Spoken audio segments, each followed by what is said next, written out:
pagpapakita ng Diyos ay naghatid ng isang bagong kapanahunan. Ang 6,000 taong plano ng pamamahala ng Diyos ay malapit na sa pagtatapos. At ang tarangkahan ng kaharian ay nabuksan na para sa lahat niyaong naghahanap ng kanyang pagpapakita. Minamahal na mga kapatid, ano pa ang hinihintay ninyo? Ano ang hinahanap ninyo? Kayo ba ay naghihintay sa pagpapakita ng Diyos? Hinahanap ba ninyo ang kanyang mga yapak? Talagang dapat kapanabikan ang pagpapakita ng Diyos. At talagang napakahirap masumpungan ang mga yapak ng Diyos. Sa kapanahonang tulad ngayon, sa mundong tulad nito, at ano ang nararapat nating gawin upang masaksihan ang araw ng pagpapakita ng Diyos?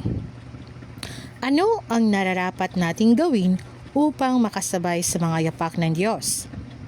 Ang mga katanungang ganito ay kinakaharap ng lahat ngaong naghihintay na magpakita ang Diyos. Naisip na ninyo itong lahat ng hindi lamang miminsan. Ngunit ano ang kinalabasan? Saan nagpapakita ang Diyos? Nasaan ang mga yapak ng Diyos? Nakuha na ba ninyo ang sagot? Maraming tao ang sasagot ng ganito. Ang Diyos ay nagpapakita sa gitna niyaong mga sumusunod sa Kanya at ang Kanyang mga yapak ay nasa ating kalagitnaan. Ganyan lamang kapayak, kahit sino ay makapagbibigay ng malapor mulang sagot. Ngunit naintindihan ba ninyo kung ano ang kahulugan ng pagpapakita ng Diyos o ng kanyang mga yapak? Ang pagpapakita ng Diyos ay tumutukoy sa kanyang pagdating sa lupa upang gawin ang kanyang gawain ng personal.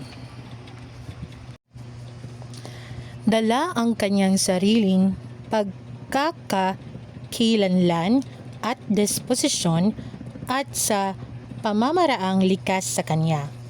Siya ay bumababa sa sangkatauhan upang isakatuparan ang gawain ng pagsisimula ng isang kapanahunan at pagwawakas ng isang kapanahunan.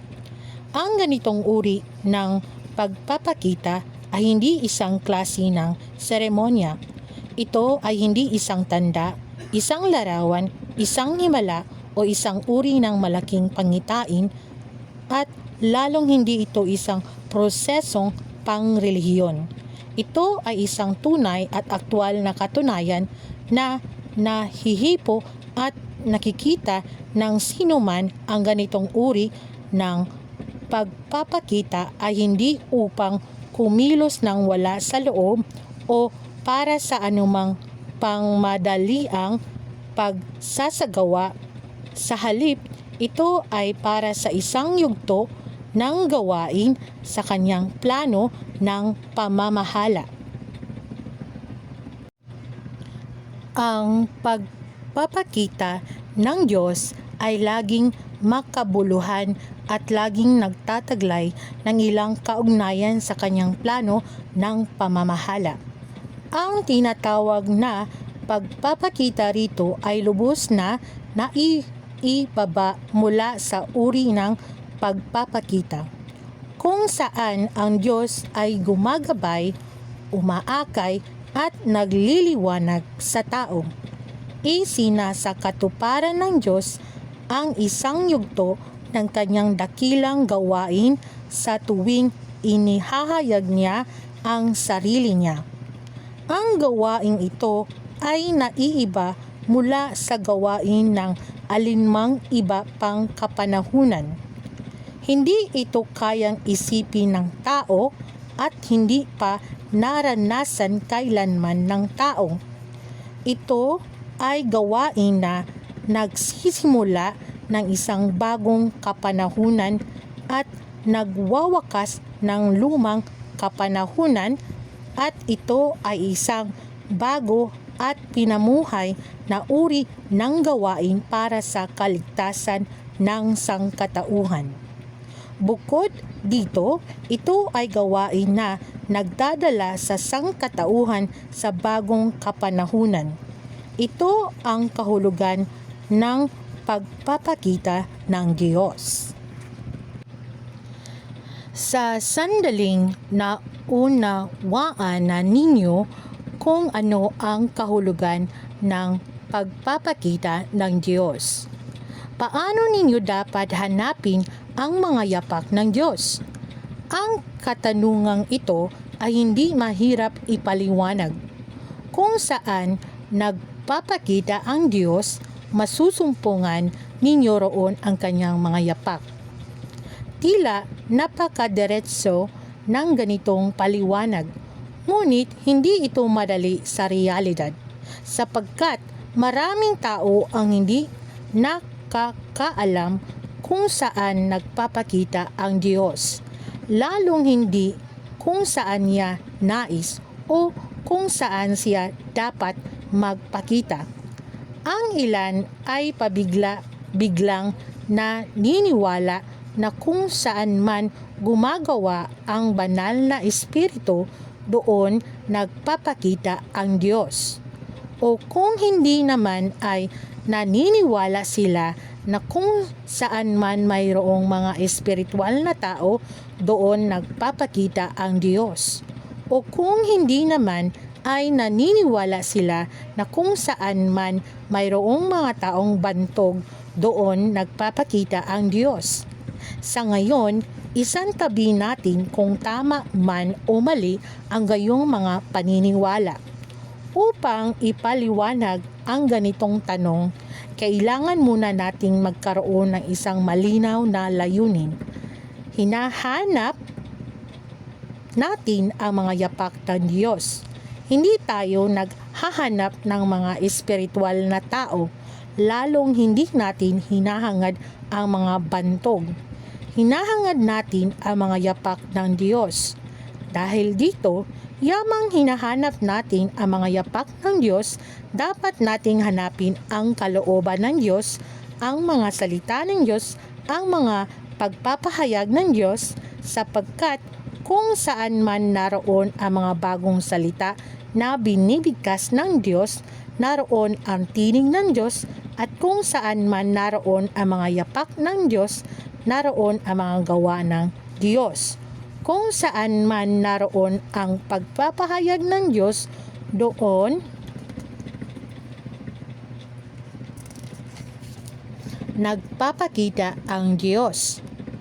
At kung saan man nagpapakita ang Diyos, doon umiiral ang katotohanan, ang daan at ang buhay. Sa paghahanap sa mga yapak ng Diyos, nabaliwala na ninyo ang mga salitang ang Diyos, ang katotohanan, ang daan at ang buhay. At kaya maraming tao, kahit pa tumatanggap sila ng katotohanan, ang hindi naniniwala na nakita na nila ang mga yapak ng Diyos, at lalo nang hindi nila kinikilala ang pagpapakita ng Diyos. Napakatinding pagkakamali. Ang pagpapakita ng Diyos ay hindi maipagkakasundo sa mga kuro-kuro ng tao, at lalong hindi maaaring magpakita ang Diyos ayon sa utos ng tao. Ang Diyos ay gumagawa ng kanyang sariling mga pagpapasya at kanyang sariling mga plano kapag ginagawa niya ang kanyang gawain. Bukod dito, siya ay may sariling mga layunin at sarili niyang mga pamamaraan. Ano pa man ang gawaing ginagawa niya, hindi niya kailangang talakayin ito sa tao o hingin ang payo nito. lalo na ang ipaalam sa bawat tao ang tungkol sa kanyang gawain. Ito ang disposisyon ng Diyos na dapat higit pa rito kilalanin ng lahat.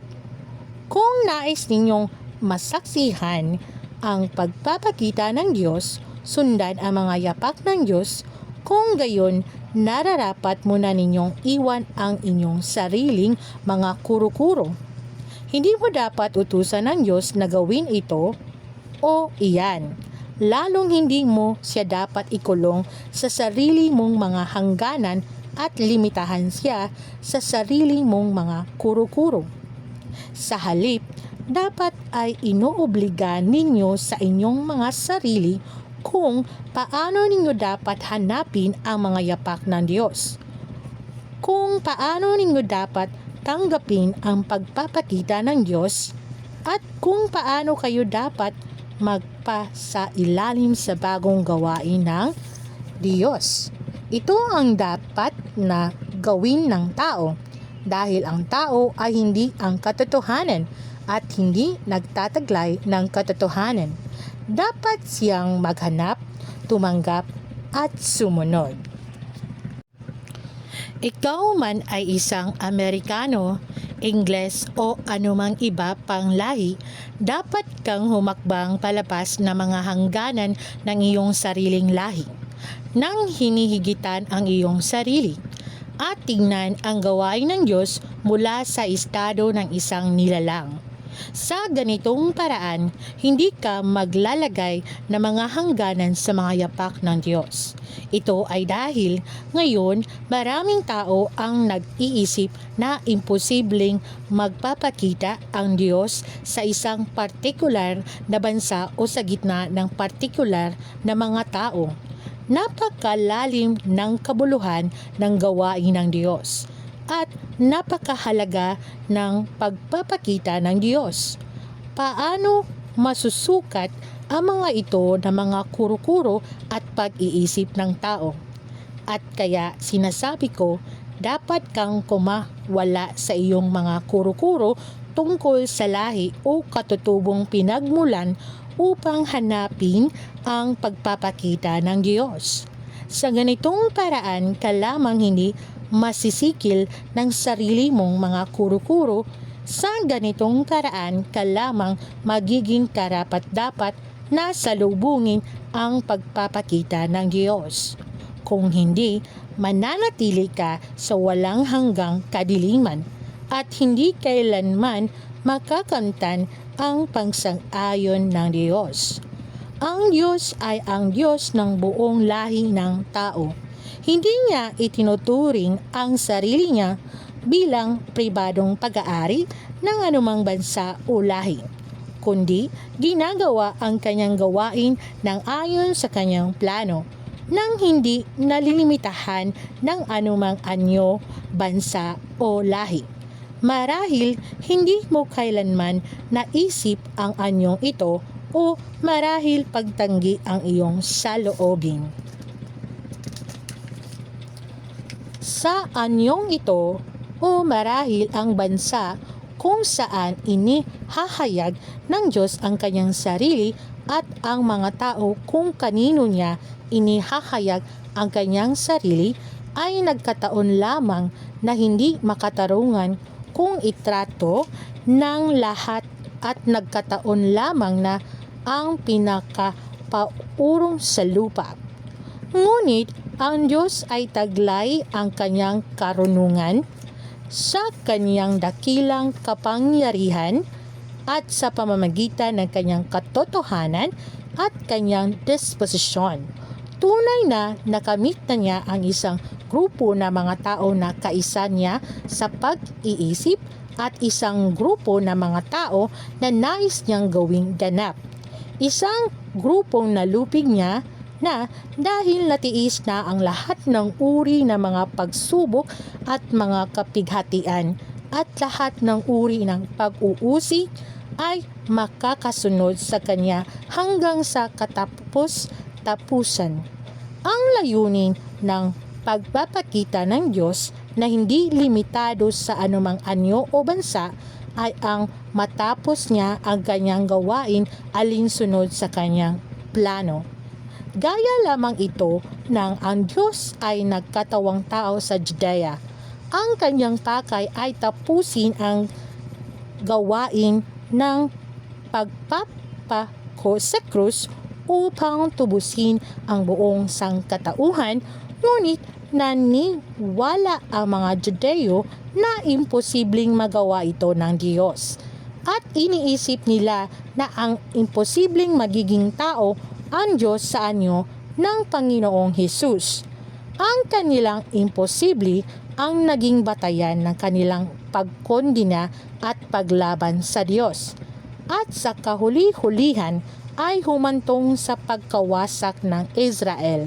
Ngayon, maraming tao ang nakagawa na ng parehong pagkakamali. Buong kalakasan nilang ipinahahayag ang nalalapit na pagpapakita ng Diyos, ngunit kasabay nito ay kinukondina nila ang kanyang pagpapakita, ang kanilang imposible ang muling nagkukulong sa pagpapakita ng Diyos sa loob ng mga hangganan ng kanilang imahinasyon. At sa gayon, nakita ko na ang maraming tao na bumulalas sa pagtawa matapos matagpuan ang mga salita ng Diyos. Ngunit, hindi ba ang pagtawang ito ay walang ipinagkaiba sa pagkondina at paglapastangan ng mga Hudyo? Hindi kayo nagpipitagan sa presensya ng katotohanan, lalong hindi ninyo taglay ang saloobin naghahangad. Ang ginagawa lamang ninyo ay nagsusuri ng walang pakundangan at walang pakialam na naghihintay lamang. Ano ang mapapala ninyo sa pagsusuri at paghihintay ng ganito? Inakala ba ninyong tatanggap kayo ng personal na patnubay mula sa Diyos? Kung hindi mo mahiwatigad ang mga pagpapahayag ng Diyos, paano ka magiging karapat-dapat na saksihan ang pagpapakita ng Diyos? Kung saan man nagpapakita ang Diyos, doon ipinapahayag ang katotohanan at magiging naroon ang tinig ng Diyos. Tanging iyong mga makakatanggap sa katotohanan ang makaririnig sa tinig ng Diyos, at tanging ang mga ganitong tao ang karapat-dapat na makasaksi sa pagpapakita ng Diyos. Pakawalan mo ang iyong mga kuro-kuro. Tumahimik ka at basahin mabuti ang mga salitang ito. Kung naghahangad ka sa katotohanan, liliwanagan ka ng Diyos at mauunawaan mo ang kanyang kalooban at kanyang mga salita.